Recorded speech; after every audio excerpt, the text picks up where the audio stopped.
Reports நேயர்களுக்கு வணக்கம். இன்று நம்முடைய அரசியல் விமர்சகர் மதிவாணன் சார் தான் இணைஞ்சிருக்காங்க. வணக்கம் சார். வணக்கம். தாவேகா தலைவர் விஜய் பிரச்சாரம் பண்றதுக்கு தொடர்ந்து அனுமதி கிடைக்காம இருக்கு சார். இதுக்கு பின்னாடி திமுக தான் இருக்கு அப்படின்ட்டு தாவேகான தொடர்ந்து குற்றம் சாட்டிட்டு இருக்காங்க. உண்மையிலே என்னதான் சார் நடக்குது? இல்லை, அனுமதி கொடுத்த இடத்துலையும் தகுந்த போலீஸ் பாதுகாப்பு இல்லை என்பதுதான் இப்போ இருக்கிற உண்மை.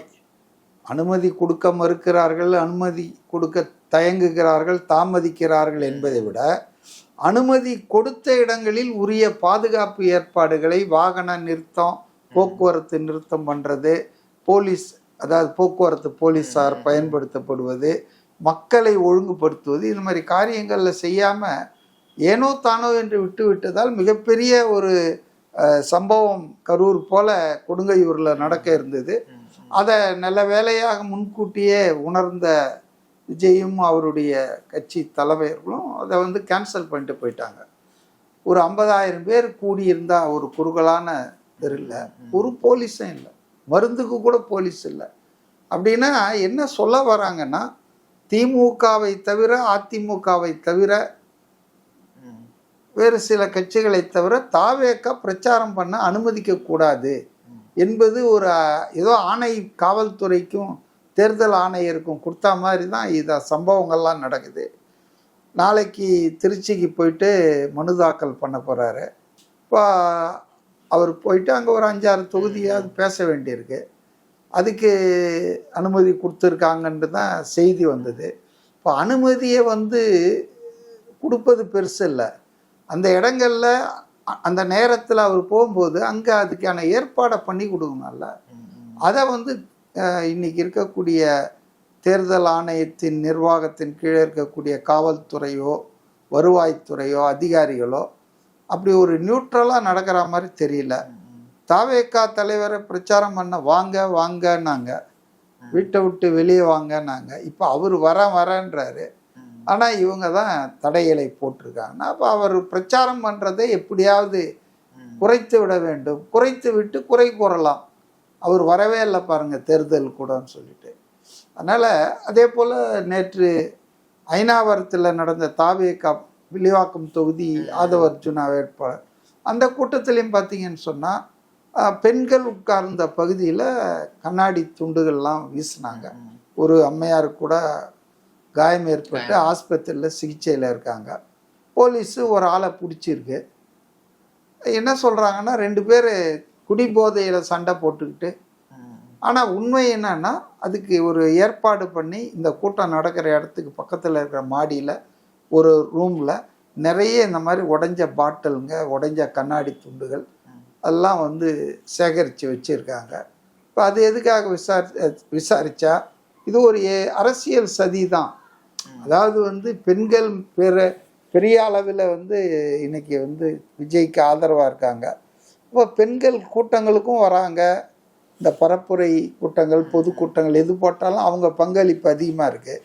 அதனால் அவங்கள பயமுறுத்துவதற்காக, அச்சுறுத்துவதற்காக கூட இது நடந்திருக்கலாம். ஆனால் காவல்துறை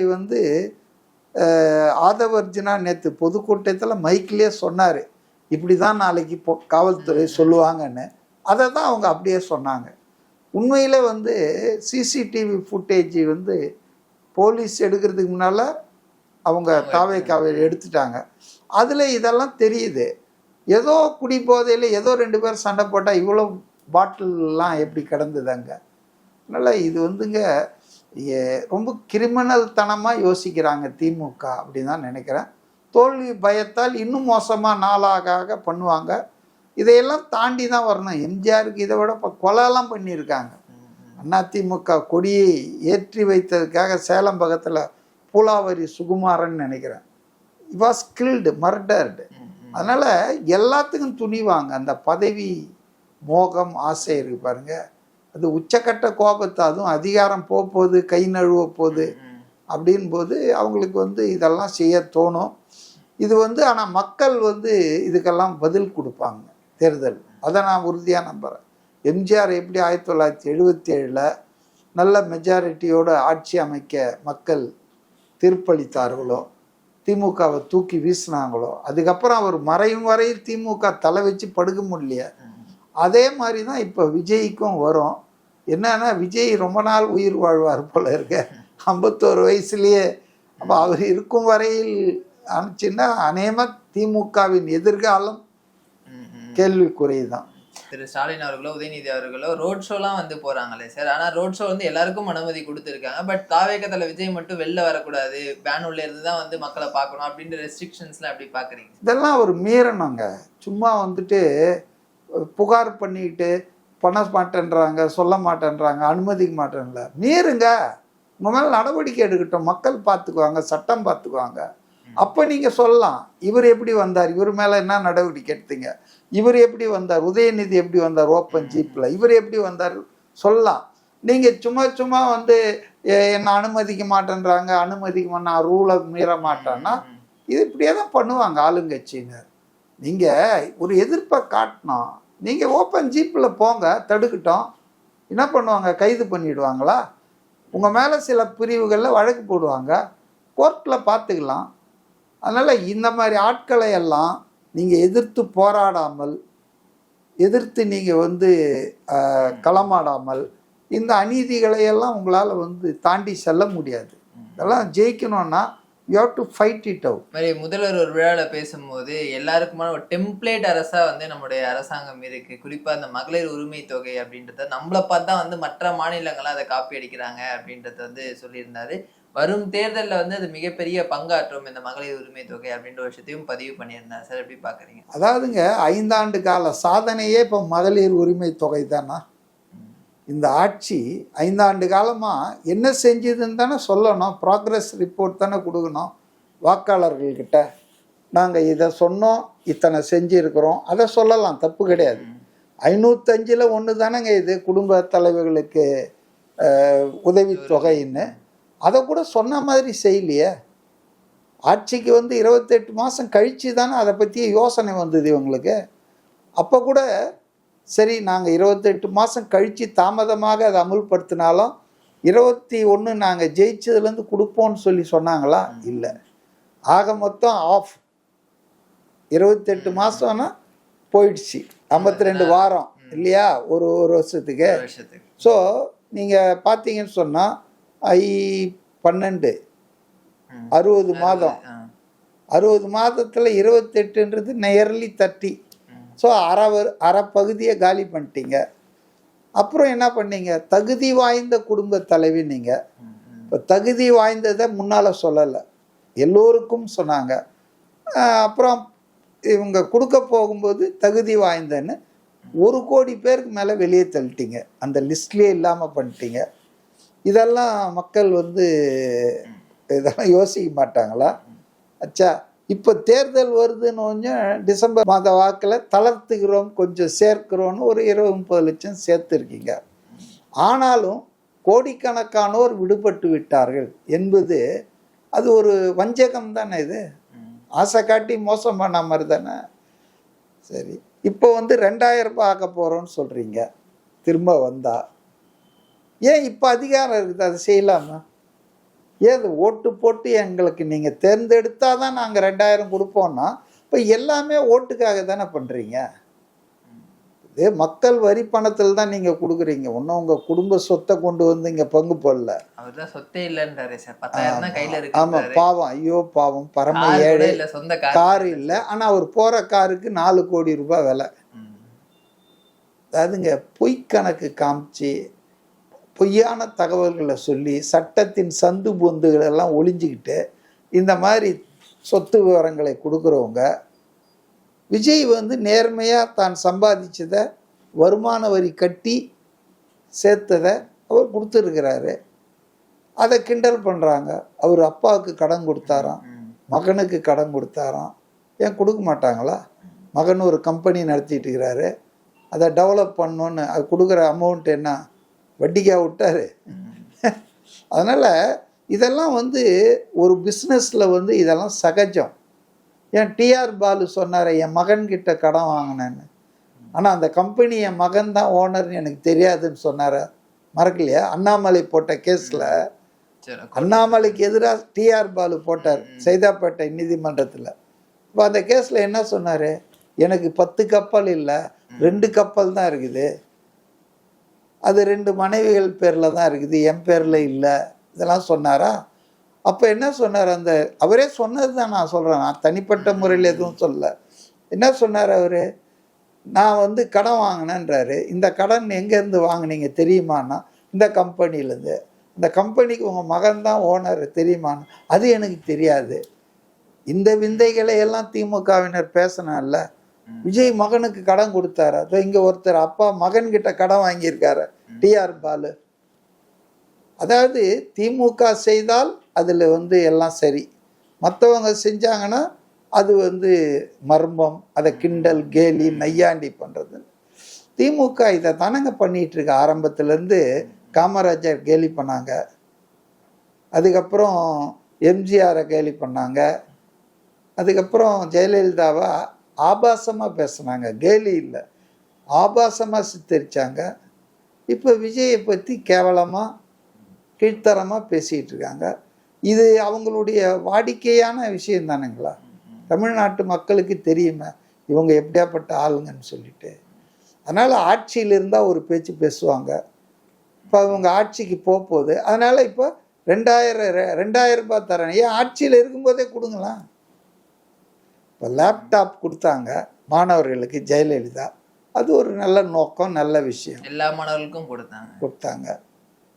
இவர் என்ன பண்ணுறாரு? +2 மாணவர்கள். என்ன அந்த +2 18 வயசு ஆனால் தானே ஓட்டு இருக்கு, ஓட்டு இருக்கிறோன்னா பார்த்து கொடுப்பான். அதுலேயும் இவர் படம் எல்லாம் போட்டுக்கிட்டு. அதனால் வந்துங்க, திமுக என்பது ஒரு குடும்ப அரசியலை ஒவ்வொரு மாவட்டத்திலையும் கொண்டு போகுதுங்க. இது திமுக ஒழிக்கப்பட வேண்டிய தீய சக்தின்னு விஜய் சொன்னதில் 100% உண்மை இருக்குங்க. இதை வந்து ஜெயலலிதாவும் சொல்லியிருக்காங்க, எம்ஜிஆரும் சொல்லியிருக்காரு. பட்டு இன்னைக்கு இருக்கிற திமுக வந்து பன்மடங்கு ரொம்ப என்ன தீமை வாய்ந்தது. ஏன்னா சபரீசன், உதயநிதி, இன்பநிதியெல்லாம் எல்லாம் இந்த நாட்டை கொள்ளையடித்து சொத்து சேர்த்து பெரிய பெரிய பணக்காரர்கள் ஆயிருக்காங்க. இவங்க பணங்கள்லாம் வெளிநாட்டில் வேற முதலீடாக போயிருக்குன்றாங்க. ஸோ அதனால் இன்றைக்கி இருக்கிற திமுக ஊழலில் வந்து அப்படியே மிதந்துட்டுருக்குது, மூழ்கிட்டுருக்கு. ஆனால் தமிழ்நாடு வந்து கடனில் தத்தளிச்சிட்ருக்குது. இந்தியாவிலே மிக அதிகமான கடன் பெற்ற மாநிலமாக தமிழ்நாடு இருக்குது. இப்போ இதை எப்படி நம்ம பார்க்கணும்? ஆகவே திமுக ஆட்சிக்கு எதிரான மக்களின் மனநிலை என்பதை இன்னைக்கு வந்து விஜய் வந்து சிம்பலைஸ் பண்ணுறாரு. அதை வந்து அவர் வந்து ஒரு பிரதிபலிக்கிறாரு. அதனால் அவர் வெளியே வரக்கூடாது, அவர் பிரச்சாரம் பண்ணக்கூடாது. இல்லைன்னா என்ன நியாயம் சொல்லுங்கள்? எல்லாருக்குமே லெவல் பிளேயிங் ஃபீல்டு தானே இருக்கணும், எல்லாருக்கும் ஒரு சமமான வாய்ப்புகள் தானே கொடுக்கணும். இப்போ இவர் எடப்பாடி வந்து போயிட்டுருக்காரு, அவர் பிரச்சாரம் பண்ணுறாரு, சீமான் போயிட்டுருக்காரு, ஏன் அன்புமணி ராமதாஸ் போகிறாரு, எல்லாரும் போகிறாங்க. ஆனால் விஜய்னு வந்தால் மட்டும் ஏன் இவ்வளோ இழுபறி? சரி, விஜய்க்கு மக்கள் செல்வாக்கு அபரிமிதமாக இருக்குது. இப்போ பாருங்கள், குளத்தூரில் கூட ஒரு 200-300 பேர் சேர்ந்துருப்பாங்க. மு.க. ஸ்டாலின் அந்த தொகுதியில் 3 முறை எம்எல்ஏ இருக்கிறவர், முதல்வராக இருக்கிறவர், ஆளே இல்லை. போலீஸ் இருக்கிற அளவு கூட ஆள் இல்லை. அவர் வேட்புமனு தாக்கல் பண்ணி அவர் ரோட் ஷோலாம் நடத்திட்டு போகிறாரு. ஆனால் அதே குளத்தூருக்கு விஜய் வராரு, இவர் அரசியலுக்கு புதிய ஆள். ஆனால் 50,000 பேர் வராங்க, ஒரு போலீஸ் இல்லை. ஒரு தெருவை வந்து வழி நடத்தணும் இல்லையா? இப்போ விஜய் வந்து ஒய் கேட்டகரி பாதுகாப்பு உள்ளவர். அப்போ அதுக்கு அர்த்தம் ஸ்டேட் கவர்மெண்ட்டுக்கு எந்த சம்மந்தம் இல்லைன்றது இல்லை. ஸ்டேட் கவர்மெண்ட்டு தான் பாதுகாப்பை உறுதி செய்யணும். ஆனால் பொதுமக்களையும் பாதுகாக்கலை, விஜய்க்கும் பாதுகாப்பு உறுதி பண்ணல. ஏதாவது போய் ஏதாவது நடக்கட்டுமே, 2 பணம் ஒழிட்டோமே, அதை வச்சு 20 நாளை ஓட்டிடலாம். வேற எதை பற்றியும் பேச மாட்டாங்கல்ல ஜனங்க. கரூர் 2 கதை கட்டிடலாம். கரூர் அந்த மாதிரி சம்பவம் நடந்திருக்கு, அதன் பிறகு கூட இந்த மாதிரி ஜாக்கிரதையா இருக்கிறது எப்படி சார் பாக்குறீங்க? இல்லைங்க, அதுதாங்க அவங்களை பொறுத்தவரையில் காவல்துறைக்கு ஒரு ஆணை போட்டிருக்காங்க போல இருக்கு. விஜய் எங்கே போனாலும் எந்த க்ரௌடையும் கண்ட்ரோல் பண்ணாதீங்க. ஆனால் எலெக்ஷன் கமிஷன் தானே சார் அந்த உத்தரவை பிறப்பிக்கணும், அது திமுக காரணம் அப்படின்னு. அதாங்க நிறைய பேர் உங்களை போல் என்ன நினைக்கிறீங்கன்னா, எலெக்ஷன் கமிஷன் கையில் ஏதோ நிர்வாகம்லாம் போயிட்டா மாதிரியும் 15 மார்ச்லேருந்து அதுதான் இப்போ நிர்வகிக்கிற மாதிரியும் சொல்கிறீங்க. என்ன உங்களுக்கு புரியலன்னா, எலெக்ஷன் கமிஷன் ஒரு இண்டிபெண்ட் பாடி தான், ஆனால் அதுக்கு அலுவலர்கள் கிடையாது.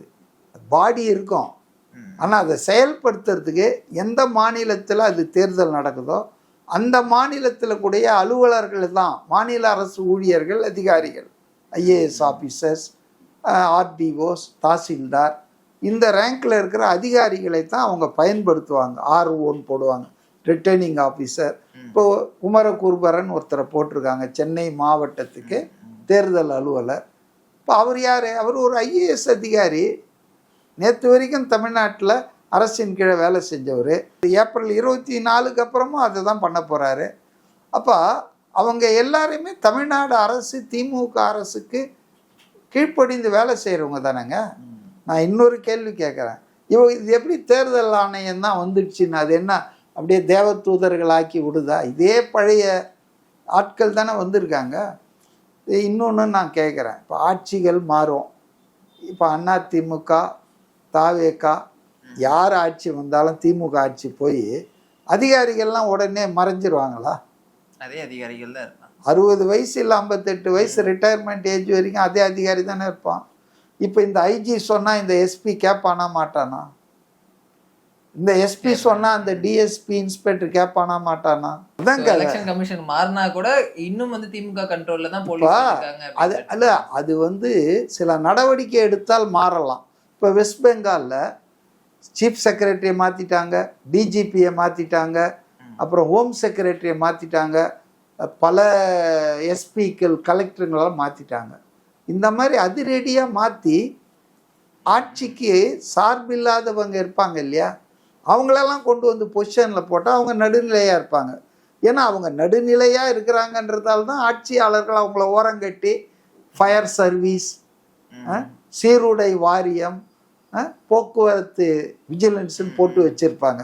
இப்போ அந்த மாதிரி அதிகாரிகளை கண்டறிஞ்சு அவங்களெல்லாம் லா அண்ட் ஆர்டர் டியூட்டிக்கு, அட்மினிஸ்ட்ரேட்டிவ் டியூட்டிக்கு போட்டாங்கன்னு வச்சிங்களேன், அவங்க வந்து குறைஞ்சபட்சம் அந்த தேர்தல் நேரத்திலாவது நியூட்ரலாக இருப்பாங்க. இப்போ தமிழ்நாட்டில் அந்த மாதிரி எதுவும் செய்யலையே. வெஸ்ட் பெங்காலில் பண்ண தேர்தல் கமிஷனை ஏன் இங்கே தமிழ்நாட்டில் ஒரு 4 எஸ்பியை பண்ணாங்க, கரூர் எஸ்பி உட்பட.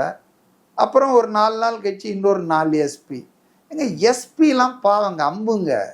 எய்தவன் இருக்க கோட்டையில் உட்காந்துக்கிட்டு செஞ்சார்ஜ் கோட்டையில் அவங்க இங்கே இன்ஸ்ட்ரக்ஷன் கொடுக்குறாங்கல்ல. இப்போ அவனை மாற்றாமல் அவனுடைய ஆளுகையை அப்படியே வச்சுட்டு, இப்போ சீஃப் செக்ரட்டரி மாறல தமிழ்நாட்டில், டிஜிபிக்கு பொறுப்பு டிஜிபி, அவர் ரிட்டையர் ஆகி எவ்வளோ மாதம் ஆச்சு, போடவே இல்லை. டெலிபரேட்டாக இதெல்லாம் சுப்ரீம் கோர்ட்டு சொல்லிய பிறகும், யூபிஎஸ்சி சொன்ன பிறகும் ஏன் இவங்க டிஜிபியை பர்மனெண்ட்டாக நியமனம் பண்ணலன்னா இந்த மாதிரி வேலை பண்ணுறதுக்கெல்லாம் தோதாக இருக்கும். எலெக்ஷன் கமிஷன் கண்ட்ரோலுக்கு போனால் கூட இந்த போலீஸ் அதிகாரிகளை அவங்க உயர் அதிகாரிகள் தானேங்க கண்ட்ரோல் பண்ணுவாங்க. அப்போ அந்த உயர் அதிகாரியை நம்ம கையில் வச்சிங்கன்னா அவ்வளோதான். அதான் நடந்துட்டுருக்கு இப்போ திமுக ஆட்சியில். இது வந்து திமுக ஆட்சி தான் இருக்கு, அது ஒன்றும் காபந்து சர்க்கார்லாம் அதெல்லாம் ஒன்றும் கிடையாது. அதே அதிகாரிகள், அதே விசுவாசம் மிக்க கலெக்டர்கள், அதே திமுக விசுவாசம் மிக்க உயர் அதிகாரிகள், அவங்க தான். அப்போ இது நடக்காதுன்னு எப்படி சொல்கிறீங்க? நோ, எலெக்ஷன் கமிஷன் மாறணும், வாஷிங் மிஷினில் போட்டு அந்த பக்கம் தள்ளுறாங்களா?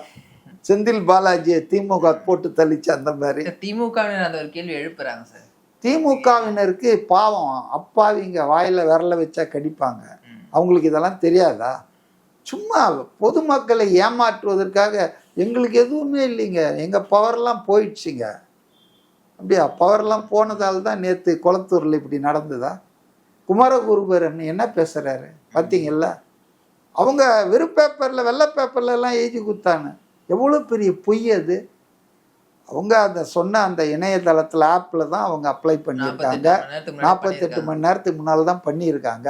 ஆனால் ஒரு கலெக்டர் ரேங்கில் இருக்கிற ஐஏஎஸ் ஆஃபீஸர் திமுக மாவட்ட செயலாளர் மாதிரி பேசுகிறாரு டிவி முன்னால் வந்துன்னா, அது இன்னும் எந்த எல்லைக்கு இவங்க போவாங்க? இவர் அழகில் 16 தொகுதியை கொடுத்துருக்காங்க.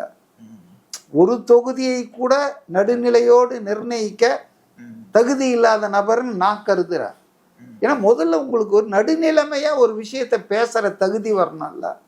நீங்க வந்து சேகர் பாபுனுடைய பாக்கெட்ல இருந்துட்டு இருக்கீங்க. அவர் எப்படி உங்களை வந்து நடுநிலையா செயல்பட விடுவாரு?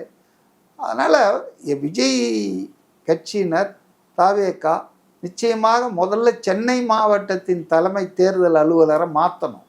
இதை கோரிக்கை அவங்க வைக்கணும். இல்லைன்னா 16 தொகுதிகளில் அவங்களுக்கு பெரிய தொந்தரவுகள், சதிகள், தொல்லைகளை அவர் கொடுத்துட்டே தான் இருப்பார். திமுகவினுடைய கூட்டணி கட்சிகள் பிரச்சனை இன்னும் முடிஞ்ச பாடு இல்லை சார். இன்னும் ஒரு 23 நாள் தேர்தலே வரப்போகுது. பட் இன்னும் காங்கிரஸ் வந்து தங்களுடைய வேட்பாளர் அறிவிக்கல. நேற்று முதல்வர் திருச்சியில பேசும்போது கூட அங்க காங்கிரஸ் வேட்பாளர் இல்லை. அறிவிப்பாங்களா மாட்டாங்களா சார்? ராகுல் காந்தி தான் முயற்சி பண்றாரா இல்லையா? அது என்ன காங்கிரஸ் வேட்பாளர் மட்டும் சொல்லி பாஜக வேட்பாளர்ல இல்ல, அவங்க 27 இவங்க 28. ஒரு இதுதான் வித்தியாசம். ஸோ தேசிய கட்சிகள்ங்க அவங்க இங்கே தமிழ்நாட்டில் முடிக்க முடியாது கதையை. அவங்க பஞ்சாயத்துனா டெல்லி வரைக்கும் போவோம். ஸோ அதனால் கொஞ்சம் டெல்லி தூரமாக இருக்குது இல்லையா, அதனால் கொஞ்சம் டிலே ஆகும். ஆனால் ரெண்டிலுமே பிரச்சனை இருக்குங்க. 27 பேர் இங்கே 28 பேருன்னா 108 பேர் லைனில் நின்றுட்டு இருப்பாங்க. இப்போ யாரை செலக்ட் பண்ணுறது? கோட்டா சிஸ்டம்லாம் இருக்கும். இந்த தலைவருக்கு இப்போ ப. சிதம்பரம் அவர் ஒரு 4 பேருக்கு ரெக்கமெண்ட் பண்ணியிருப்பார். அதாவது மக்கள் ஆதரவு பெற்ற அந்த தொகுதியில் பரிச்சயமான ஆள்லாம் இருக்காது. செல்வ பெருந்தகை ஒரு 3 பேர். அது சும்மா செய்கிறாங்களா ஃப்ரீ ஆஃப் காஸ்டான்னு தெரியாது. சீட்டு வாங்கி கொடுக்கறதுலேயே ஒரு ஸ்கேம் நடந்துட்டு இருக்கு தெரியுங்களா? எல்லா கட்சியிலும் நடக்குது. நான் வந்து இந்த கட்சியிலன்னு சொல்ல, எல்லா கட்சியும் நடக்குது. தேசிய கட்சிகள் அந்த பெரிய திமுக அதிமுக மாதிரி கட்சிகளில் இது அதிகம். சீட்டு வாங்கி தரேன்னு சொல்லிட்டு பணத்தை பிடுங்கிடுவாங்க. ஸோ அதனால இதெல்லாம் தேர்தல் நேரத்தில் நடக்கிற சாதாரண விஷயங்கள். இல்ல சார், அதிமுக கூட்டணியில பெருசா குழப்பங்கள் இருக்கிற மாதிரி நமக்கு தெரியல. உட்கட்சியில பாஜகக்குள்ள பிரச்சனை இருந்தாலும் கூட்டணி ஸ்ட்ராங்கா தான் இருக்கு. பட் இந்த பக்கம் கூட்டணியிலே பிரச்சனை இருக்கு சார். இப்ப மதிமுக வந்து 4 தொகுதி உதயசூரியன் நிக்கிறாரு. நான் சிரித்து கொண்டே அழுகிறேன்னு அவர் சொல்றாரு. திருமாவளவன் ஒரு பக்கம் 4 தொகுதியில நிக்கல, 3 தொகுதியில வந்து உதயசூரியன், ஒரு தொகுதியில போனா போது நீங்க உங்க சின்னத்துல நில்லுங்கன்னு அனுமதிச்சிருக்காங்க. அதுதான் சார் சொல்றேன். இப்போ ஆனா அந்த ஒரு இது இங்க அதிமுக கூட்டணி இல்ல சார். மேக்சிமம் வந்து பாஜகல நிக்கிறாங்க, தாமரை நிக்கிறாங்க. பட் அதுவுமே அவங்க பெருசா அதோட இம்பாக்ட் வெளியில சொல்லல சார். அவங்க ஆனா திருமாவோ வைகவோ இவங்கெல்லாம் வந்து வெளிப்படையாவே சொல்றாங்களே. திருமானவனா நான் ஒரு விஷயம் சொல்றேன். இன்னைக்கு இந்து நாளிதழில் ஒரு விரிவான நேர்காணல் பப்ளிஷ் ஆயிருக்கு. 2 விஷயம் திருமா சொல்றதுல நான் வந்து கொஞ்சம் உடன்படல. அதை கொஞ்சம் ஆய்வு பண்ணணும்னு நினைக்கிறேன். ஒன்று என்னன்னா, ஒரு எம்பியாக இருக்கார் சிதம்பரத்தில். இவர் மட்டும்தான் இல்லைன்னு நான் சொல்ல. CV சண்முகம் அதிமுகவில் எம்பியாக இருக்கிறாரு. அவர் சட்டமன்ற தேர்தலில் போட்டிடுறாரு. இவர் எம்பியாக இருக்கார். அதே போல் காங்கிரஸில் பாண்டிச்சேரியில் வைத்தியலிங்கமும் எம்பியாக இருக்கார். அவர் MLA எலெக்ஷன் நிற்கிறார். தப்புன்னு நான் basically correct. You are elected for a 5-year period. இன்னும் 2.5 வருஷம் கூட முடியல. அப்படி இருக்கும்போது நீங்கள் இங்கே தேர்ந்தெடுக்கப்பட்டு அதை ராஜினாமா பண்ணால் அதுக்கு ஒரு தேர்தல் நடக்கும். இதெல்லாம் வெட்டி வேலை. எப்படி விஜய் 2 தொகுதியில் நிற்கிறது நாட் கரெக்டுன்னு நான் சொல்கிறேனோ, ஒரு தொகுதி போதும், ஒருவனுக்கு ஒருத்தி, அவ்வளோதான். நீங்கள் 2, 3, 4லாம் போட்டிங்கன்னா வீண் செலவு தான், வேற ஒன்றும் இல்லை. உங்கள் பாப்புலாரிட்டியை காட்டிக்கலாம், ரைட்? அப்போ ஒரு எம்பியாக இருக்கிற அவர் சிதம்பரத்தில் ஏன் வந்து பாதி டைம் தான் முடிஞ்சிருக்கிற நேரத்தில் காட்டுமன்னார் கோயிலில் நிற்கிறாரு? யோசிச்சு பார்த்தீங்களா? அதில் என்ன சொல்கிறார் அவர்? நான் தமிழ்நாடு அரசியலுக்கு நான் வரணும், ஏனென்றால் 2026 தேர்தலில் களம் மாறப்போகுது. அந்த பேட்டியில் இன்னொரு குண்டு போட்டிருக்காரு அவர்.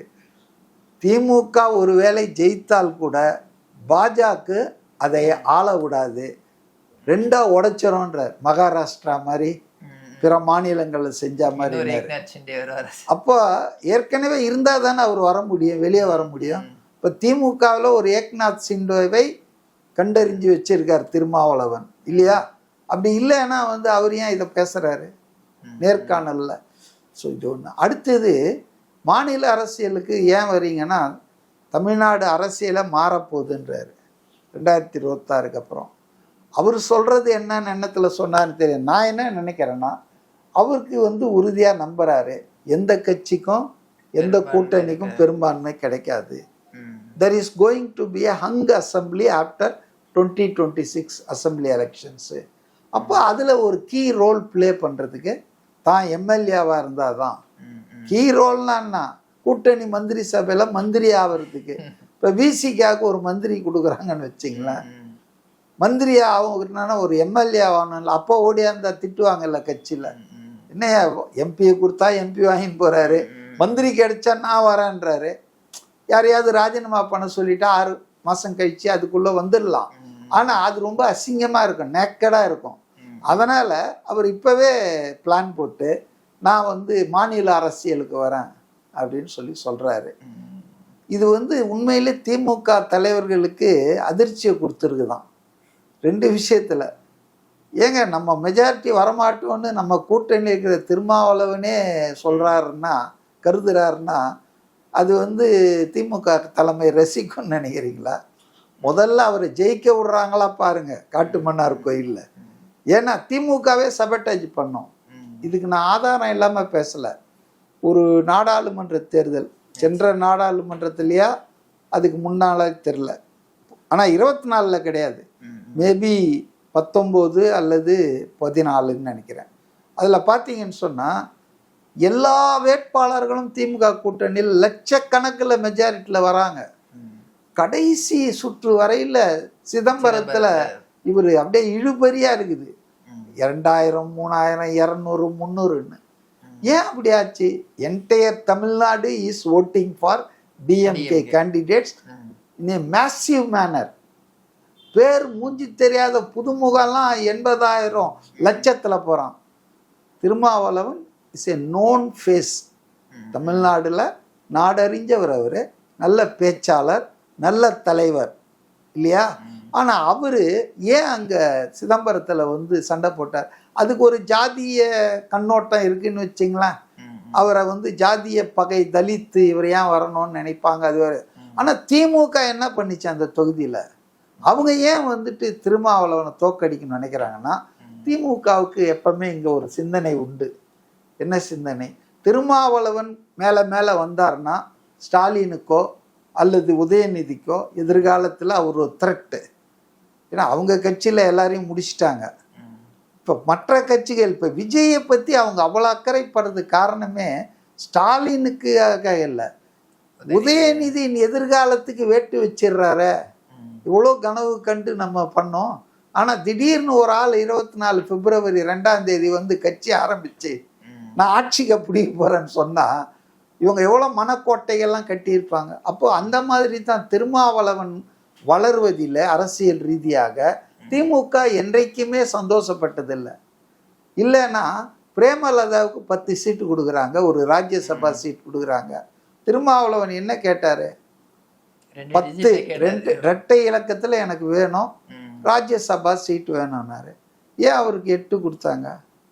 ஏன் அவர் 10க்கு எலிஜிபிள் இல்லையா? திருமாவளவனோட தேமுதிக வந்து தமிழ்நாடு பூரா விரிந்து பறந்து இருக்கா? 1% கூட இல்லையே சார் அவங்க வாக்கு வங்கி தேமுதிக. திருமாவளவன் கட்சி அண்டை மாநிலங்கள்லாம் இருக்குங்க.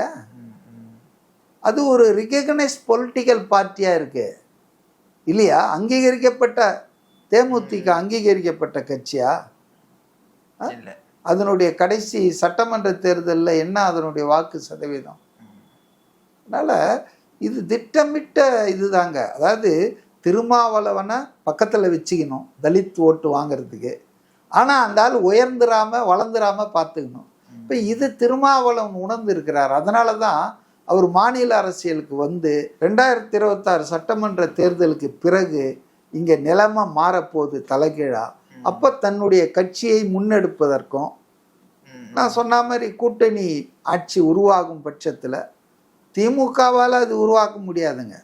திமுகவுக்கு தான் மெஜாரிட்டி கிடைக்கலனால அது மக்களால் நிராகரிக்கப்பட்டது தானே அர்த்தம்.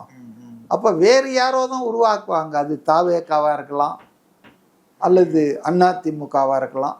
யார் உருவாக்குனாலும் ஒரு கூட்டணி ஆட்சி ஏற்படும் போது ஏதுவாகத்தான் இப்போ காயெல்லாம் நகர்த்தி வச்சிருக்காருன்னு தான் நான் நினைக்கிறேன். அவர் சொல்கிற அரசியல் களம் மாறப்போகிறது என்பது இதுதான். சார், தலைவர்களே இந்த மாதிரி ஒரு அதிர்த்துல இருக்கும் போது அவங்க தொண்டர்கள் எப்படி சார் இருப்பாங்க? இப்போ காங்கிரஸ் தொண்டர்களாக இருக்கட்டும், விசிகா தொண்டர்களாக இருக்கட்டும், அவங்களே திமுகக்கு எதிரான ஒரு மனநிலை இருக்கிற மாதிரி தான் நமக்கு வந்து ஒரு தோற்றம் இருக்கு சார். அவங்களோட மனநிலை இல்லை, ரொம்ப அவங்க எல்லாம் எழுச்சியாலாம் திருப்தியாலாம் இல்லைங்க, எல்லாம் மர்மரிங் தான். அதான் சொன்னீங்களே, மதிமுக அவைத்தலைவர் பாடினார்ல, சிலர் சிரித்து கொண்டே அழுவார், நான் அழுது கொண்டே சிரிக்கிறேன். அது மாதிரி தான். அதனால தான் நான் ஒரு காணொலியில் சொன்னேன், ஒரு பேட்டியில், Vijay should concentrate on this 120 seats. இந்த 120 தொகுதி இருக்குது இல்லையா, திமுக கூட்டணி கட்சிகள், அப்புறம் அண்ணா திமுக கூட்டணி இன்க்ளூடிங் காங்கிரஸ் அண்ட் பிஜேபி, இந்த தொகுதிகளில் அவர் கான்சென்ட்ரேட் பண்ணார்னா எளிதாக 100 தொகுதி அவர் ஜெயிக்கலாம். மற்ற திமுக அதிமுக பணம் பண்ணுவாங்க, மந்திரிகள் நிறைய செலவு பண்ணுவாங்க, நிறைய பிரச்சனைகள்லாம் கொடுப்பாங்க, அங்கேயும் ஜெயிப்பாங்க தாவேக்கா, அதில் நான் சந்தேகப்படல. ஆனால் இந்த தொகுதிகள் அவங்களுக்கு ரொம்ப ஈஸி வாக்காக இருக்கும், அது ஜாலியாக போயிடலாம். ஸோ அவர் அதை கான்சென்ட்ரேட் பண்ணாருன்னு வச்சுங்க, இந்த 2 பெரிய கட்சிகளும் ஒதுக்கி இருக்கிற கூட்டணி 110 120 அதில் போய் அடித்தாருன்னா, ஏன்னா இன்னைக்கு நீங்கள் சொல்கிற மாதிரி கூட்டணி கட்சிகளுக்கே திருப்தி இல்லை, அவங்க வேற வழியே இல்லையே, நம்ம எங்கேயும் போக முடியாது அப்படின்றதுக்காக இருக்காங்க. அதனால் முழு ஆத்ம திருப்தியோடு களப்பணி ஆற்றுவார்கள், அதெல்லாம் இல்லை. ஆனால் தாவேக்கால பயங்கரமாக வேலை செய்வாங்க. ஏன்னா அவங்களுக்கு இதுதான் முதல் தேர்தல், அவங்க அதை ப்ரூவ் பண்ண வேண்டிய கட்டாயத்தில் இருக்காங்க. அவங்களுடைய தலைவரை முதலமைச்சராக பார்த்தாகணுன்ற தவிப்பு துடிப்பு இருக்குது. அப்போ அதில் அவங்க உந்தப்பட்டு எழுச்சியோடு வேலை செய்வாங்க. ஆனால் திமுக அதிமுக காங்கிரஸ் பாஜகலாம் எல்லாம் ரொம்ப சோர்வடைஞ்சு போய், சீட்டு கிடைக்கல, குறைவாக கிடைச்சது, எனக்கு வர வேண்டிய இடத்த இவன் தட்டி பறிச்சிட்டான்னு திமுககாரன் அந்த கூட்டணி கட்சி மேலே கடுப்பாக இருப்பான். திமுகவிலேயே இப்போ தாம்பரத்தில் எஸ்ஆர் ராஜான்னு பிரசன்ட் எம்எல்ஏ, அவருக்கு சீட்டு கொடுக்கல, ரீநாமினேட் பண்ணல, அவர் ஆளுங்களோட ஆர்ப்பாட்டம் பண்ணிட்டு இருக்கிறார் அறிவாலயத்தில். இது மாதிரி பல இடங்கள்ல நடந்துட்டு இருக்கு. அப்போ நிச்சயமாக திமுகவுக்கு இது ஒரு நெருக்கடி இருக்குங்க, அதில் நான் இருக்காதுன்னு சொல்ல மாட்டேன். அடுத்தடுத்த நிகழ்வில் தொடர்ந்து பேசலாம் சார். தகவலுக்கு ரொம்ப நன்றி சார்.